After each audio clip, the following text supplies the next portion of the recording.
So, my car's timing is off. I'm not sure if it's cam, distributor, or crank at this point. But regardless, it makes this cool induction noise now.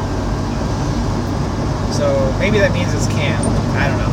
Anyway, there it is.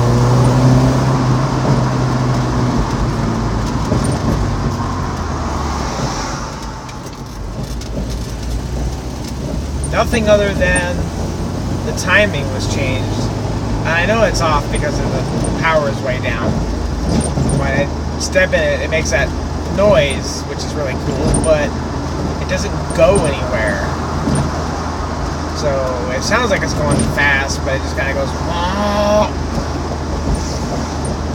It makes me think maybe I should do ITBs instead of a turbo. Of course, that'll probably eventually turn into turbo ITBs, but that'd be fun too, right?